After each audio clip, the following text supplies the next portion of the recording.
Hi students, welcome back to the class. আজিৰ ক্লাছত আমি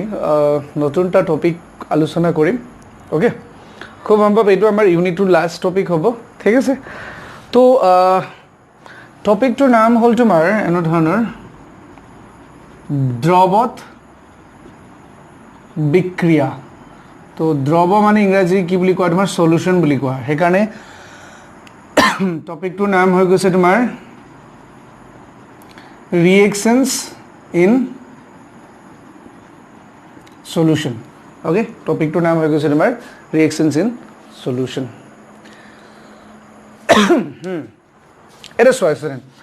প্ৰথমতে আমি অলপ সলিউশন টু মানে দ্ৰৱটো কি বস্তু তাৰ বিষয়ে অলপ জানিলো তাৰ পিছত আমি কি পঢ়িব লাগে হেতু বিষয়ে আলোচনা কৰিম ওকে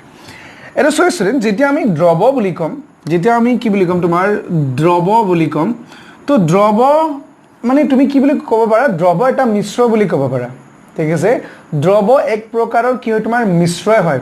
তো আমি আগৰটো পাইছো যদি মিশ্ৰ হয় তেতিয়ালে কি হ'ব লাগিব দুটা বা তিনিটা উপাদান থাকিব লাগিব মিশ্ৰটো হয় নহয় তেতিয়া আমি কি পাব পাৰো মিশ্ৰ এটা পাব পাৰো তো কথাটো হ'ল কি যেতিয়া আমি দ্ৰৱ বুলি কৈছো ইয়াত দুটা উপাদান থাকে মানে দুটা বেলেগ বেলেগ পদাৰ্থ লগ লাগি পেলাই কি হ'ব পাৰে তোমাৰ দ্ৰৱ এটা প্ৰস্তুত হ'ব পাৰে আৰু সেই পদাৰ্থ দুটাক আমি কি বুলি কম জানানে দ্ৰাৱ আৰু কি বুলি কম দ্ৰাৱক বুলি কম এটো ইংৰাজীত কোৱা হয় তোমাৰ সলিউশন এটো কোৱা হয় সলিউট আৰু এটো কোৱা হয় সলভেন্ট অৰ্থাৎ আমি কি বুলি কও জানানে অৰ্থাৎ দ্ৰাৱ আৰু দ্ৰাৱক লগ লাগি কি হয় তোমাৰ দ্ৰৱ এটা গঠিত হয় আমি হে বুলি ক'ব পাৰো এটা স্টুডেন্টস এটা কি হয় দ্ৰৱ এটা মানে কি অৱস্থাত থাকিব পাৰে প্ৰবাবলি তোমালোকে এটা যিমানখিনি এক্সাম্পল হৰু ক্লাস বিলাকত পাইছা একিন আমি জুলিয়া বুলি জানো হয়নে এটো ক্লাছত আমি খুব সম্ভৱ তেনেকুৱা কিছু মানে পঢ়িম কিন্তু আমাৰ ক্লাস 12 ত তোমালোকে এটা টপিক এটা পাবা দ্ৰৱ বুলি টপিক এটা আছে তাত কি হ'ব পাৰে তোমাৰ যোনটো মানে দ্ৰৱ এটা হ'ব হেতু কি হ'ব পাৰে তোমাৰ গুটাও হ'ব পাৰে জুলিয়া হ'ব পাৰে বা গেছিয় হ'ব পাৰে ঠিক আছে তো হেখিনি আমি পিছত পঢ়িম এতিয়া কি হৈছে স্টুডেন্টস যেতিয়া আমি মই লগত কি বুলি কলো এইটো আমাৰ কি হ'ব পাৰে ই কি হ'ব পাৰে তোমাৰ গেছিয়াও হ'ব পাৰে ৰাইট জুলিয়াও হ'ব পাৰে ৰাইট বা কি হ'ব পাৰে গুটা হ'ব পাৰে এটা কি হৈছে স্টুডেন্ট যেতিয়া এটো হ'ব তাৰ মানে যদি দ্ৰৱটো কি গুটা জুলিয়া বা গেছিয় হয় তো তেতিয়ালে কি হয় জানানে এই যোনটো আমাৰ দ্ৰাৱক আছে এই যোনটো আমাৰ দ্ৰাৱক আছে এই দ্ৰাৱকটো দ্ৰাৱকৰ যোনটো ভৌতিক অৱস্থা হ'ব দ্ৰাৱকৰ যোনটো ভৌতিক অৱস্থা হ'ব এই ভৌতিক অৱস্থাৰ ওপৰত কি কৰিব এই দ্ৰৱটোৰ ভৌতিক অৱস্থাটো কি কৰিব তোমাৰ নিৰ্ভৰ কৰিব তাৰ মানে এটো যদি গেছিয় হ'বলৈ হয় ইউ কি হ'ব লাগিব গেছিয় হ'ব লাগিব তাৰ মানে ই জুলিয়া হোৱা কাৰণেহে দ্ৰৱটো জুলিয়া হৈছে মানে ই গুটা হোৱা কাৰণেহে কি হৈছে তোমাৰ ই গুটা হৈছে তো এনেকুৱা ধৰণৰ কথা বুজি পাইছা তো ইয়াত কি আছে আমাৰ হেতু সে মতলব নাই মানে বেলেগ বেলেগ হ'ব পাৰে এতিয়া গুটা হ'ব পাৰে জুলিয়া হ'ব পাৰে গেছিয় হ'ব পাৰে তো এইটো মই যদি গেছ দিও তেতিয়া গেছ হ'ব গুটা জুলিয়া গেছিয় আকৌ জুলিয়া লগত দিলে জুলিয়া হ'ব গুটা জুলিয়া গেছিয় গুটা লগত দিলে গুটাই হ'ব তো এনেকুৱা এক্সাম্পল কিছুমান আছে তোমালোকে ক্লাস 12 ত তোমালোকে পাবা তো হিমান বিতংকৈ আমি নাযাও তো আমি অকমান সমু কৰিব বিচাৰিছো ইয়াতে ঠিক আছে তো মই কি বুলি কলো দ্ৰৱ এটা প্ৰস্তুত কৰিব কাৰণে আমাক কি লাগিব দ্ৰাৱ আৰু দ্ৰাৱক লাগিব তো এই ইউনিটত আমি কিছুমান বস্তু পঢ়িম যত আমি কি হ'ব পাৰে ধৰা তোমাৰ একে ভৌতিক অৱস্থা ধৰা গুটা ঠিক আছে তো দ্ৰৱটো কি হ'ব তোমাৰ আকৌ গুটাই পাম আমি হয়নে আৰু আমি কিছুমান পঢ়িম জুলিয়া গুটা আৰু জুলিয়া তো এই দুটা দ্ৰৱৰ বিষয়ে আমি আলোচনা কৰিম মানে অৰ্থাৎ এইটো তোমাৰ দ্ৰাৱ একচুয়ালি দ্ৰাৱ আৰু এই দুটা কি তোমাৰ দ্ৰাৱ তো গুটা মানে গুটাই হ'ব ন দ্ৰাৱক জুলিয়া মানে জুলিয়া হ'ব তো এই দুটাৰ ওপৰত আমি কি কৰিম তোমাৰ কিছুমান আলোচনা কৰিম এটা স্টুডেন্টস এটা কথা মন কৰিবলগীয়া ইয়াতে কি হয় মানে সাপোজ আমি কি বুলি কৈছো এইটো গুটা বুলি কৈছো হয় না তো এনেকুৱা ক্ষেত্ৰত যদি দুইটা বস্তু কি তোমাৰ গুটা হয় তো তেনেকুৱা ক্ষেত্ৰত আমি কি কৰিম মানে কেনেকৈ গম পাম যে কোনটো দ্ৰাৱ হ'ব আৰু কোনটো দ্ৰাৱক হ'ব আমি হেতু মানে কেনেকৈ ঠাৱৰ কৰিব পাৰিম তো এনেকুৱা ক্ষেত্ৰত যদি একে ভৌতিক অৱস্থা হলে একে মই কি বুলি কৈছো ভৌতিক অৱস্থা হলে আমি কি কৰিম জানানে দুটা আমি চাব পাৰো মানে কেনেকৈ চাব পাৰো চোৱা যাৰ পৰিমাণ কি হ'ব তোমাৰ কম হ'ব ই কি হ'ব তোমাৰ দ্ৰাৱ হ'ব আৰু কি হ'ব তোমাৰ যাৰ পৰিমাণ কি হ'ব বেছি হ'ব ই কি হ'ব তোমাৰ দ্ৰাৱক হ'ব মনত থাকিব তো এইটো কিন্তু গোটা আৰু জুলীয়া ক্ষেত্ৰত কি হ'ব জুলীয়া হ'ব হা তো এইটো মনত ৰাখিবা এতিয়া কি হৈছে এটা কথা যেতিয়া আমি দ্ৰৱ এটা প্ৰস্তুত কৰাৰ কথা কওঁ সাপোজ মই কি কৰিছো এটা বিকাৰ এটা লৈছো ঠিক আছে যেতিয়া আমি দ্ৰৱ এটা প্ৰস্তুত কৰিছো বুলি কওঁ তো দ্ৰৱ এটা প্ৰস্তুত কৰিবৰ কাৰণে সদায় কি কৰা হয় তোমাৰ এই যোনটো মানে আমি কি কৰো মানে এক্স্যাক্টলি আমি প্ৰথমতে কি লওঁ আমি কি লওঁ দ্ৰাৱক লওঁ কি লওঁ আমি দ্ৰাৱক লওঁ আৰু সেই দ্ৰাৱকত কি কৰা হয় তোমাৰ এই দ্ৰাৱকত কি কৰা হয় তোমাৰ দ্ৰাৱ অণুবিলাক কি কৰা হয় যোগ কৰা হয় তো তেনেকৈ কি হয় তোমাৰ এটা দ্ৰৱ এটা প্ৰস্তুত হয় ঠিক আছে তো দ্ৰাৱকৰ যোনটো ভৌতিক অৱস্থা আছে তাৰ ওপৰতে কি কৰিব তোমাৰ মানে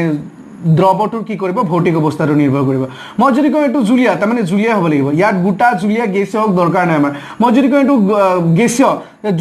গোটা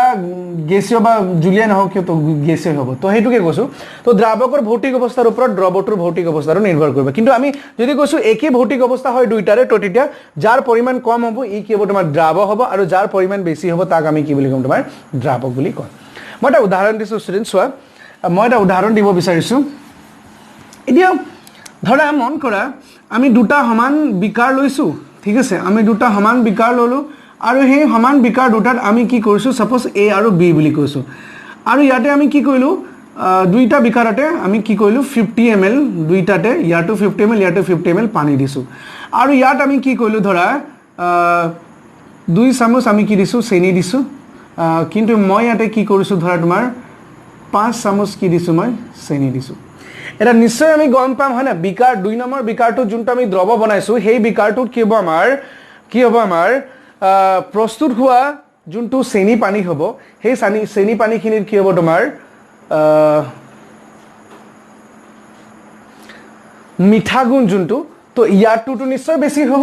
তাৰ মানে কিয় বেছি হৈছে চোৱা আমাৰ পৰিমাণটো যেহেতু বেছি দিছোঁ তাৰ মানে সেইটো কাৰণে বেছি হৈছে হয় না কিন্তু আমাৰ নহলেতো আমি 50 ml ইয়াতো লৈছিলোঁ ইয়াৰ পৰিমাণটো কি আছে আমাৰ অৰ্থাৎ এইটোতো আমাৰ কি দ্ৰাৱ হয় না এইটো আমাৰ কি দ্ৰাৱ তো এই দ্ৰাৱৰ পৰিমাণটো বি নম্বৰ দ্ৰৱটোত কি আছে তোমাৰ 8 কে কি আছে বেছি আছে 8 কে বেছি আছে এটা ষ্টুডেণ্টছ হয় তাৰমানে মই যদি সিম্পল কথা আমি যদি এনেকে কওঁ মানে কি বুলি কম আমি যে বি মানে বি বিকাৰত থকা দ্ৰৱটো কি হ'ব এ বিকাৰত থকা দ্ৰৱতকৈ বেছি মিঠা হ'ব হয় না হেবলিয়ে কম কাৰণটো কি বুলি কৈছো আমি কাৰণ দ্ৰাৱৰ যোনটো পৰিমাণ আছে হেতু কি আমাৰ বেলেগ হৈছে তাৰমানে ইয়াত বেছি আছে এটা মই ক'বলগীয়া কথাটো চোৱা আমি আৰু এক কথাত কি বুলি ক'ব পাৰিম জানা ষ্টুডেণ্ট আমি ক'ব পাৰিম যে বি দ্ৰৱটোত চেনিৰ যোনটো গাঢ়তা আমি কি বুলি কৈছোঁ গাঢ়তা চেনিৰ যোনটো গাঢ়তা হেতু কি হ'ব তোমাৰ এ দ্ৰৱত থকা চেনিৰ গাঢ়তাতকৈ কি বুলি ক'ম আমি কম বুলি ক'ম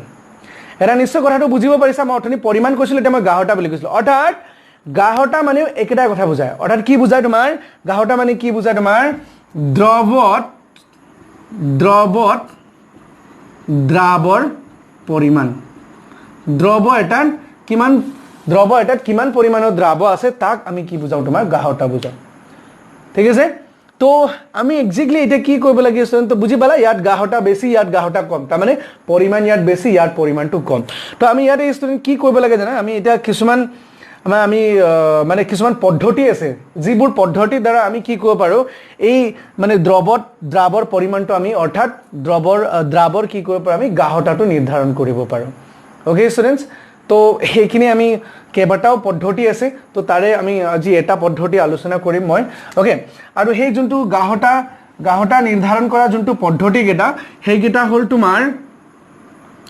ভৰ শতাংশ বুলি কোৱা হয় এটাটো ভৰ শতাংশ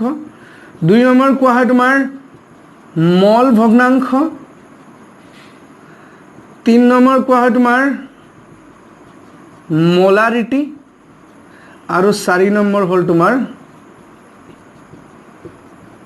মোলেলিটি ঠিক আছে তো এই চাৰিটা হ'ল আমাৰ বেলেগ পদ্ধতি সো এই বেলেগ পদ্ধতিৰ দ্বাৰা আমি কি কৰিব লাগে তোমাৰ মল ভগ্নাংশ কি বুলি কয় তোমাৰ গাঢ়তা আমি কি কৰিব লাগে নিৰ্ধাৰণ কৰিব লাগে তো আজি মই এইটো ভৰ শতাংশটো তোমালোকক ধুনীয়াকৈ বুজাই দিছোঁ তো কি হয় সেইখিনি আমি আলোচনা কৰোঁ ওকে সো তো আমি কৈছোঁ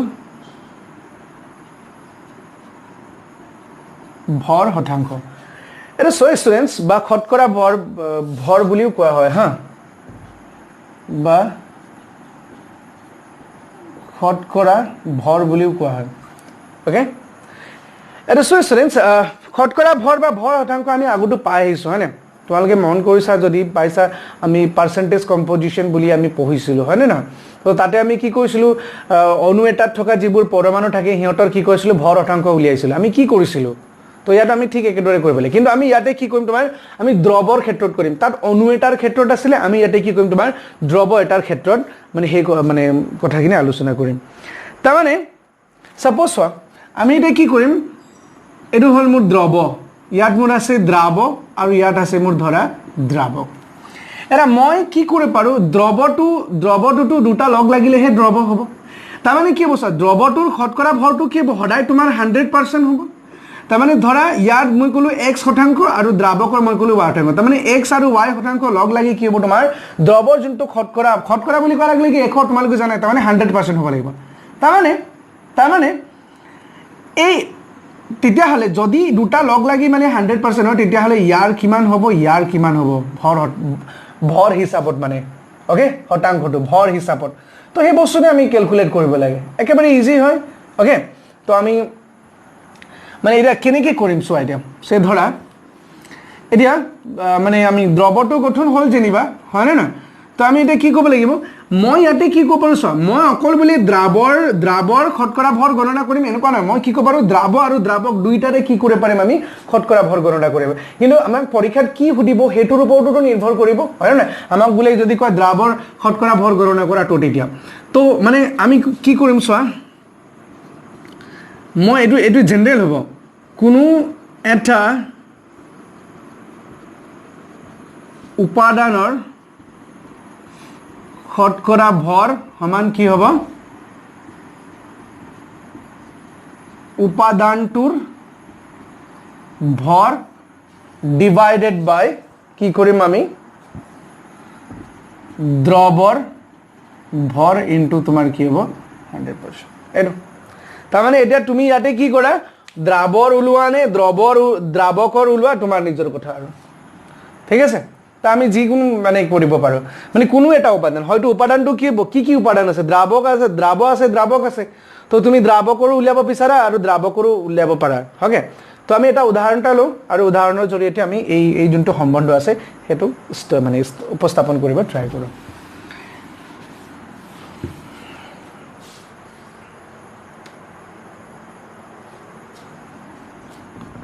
ওকে কোৱেশ্চনটো হল এনেকুৱা ধৰণৰ মই কলুছে ধৰা 20 গ্ৰাম সোডিয়াম হাইড্ৰক্সাইড আৰু 40 গ্ৰাম পানী মিহলাই দ্ৰৱ এটা প্ৰস্তুত কৰিলে দ্ৰৱটোত দ্ৰাৱৰ শতকৰা ভৰ গণনা কৰা ঠিক আছে তো এইটো আমাৰ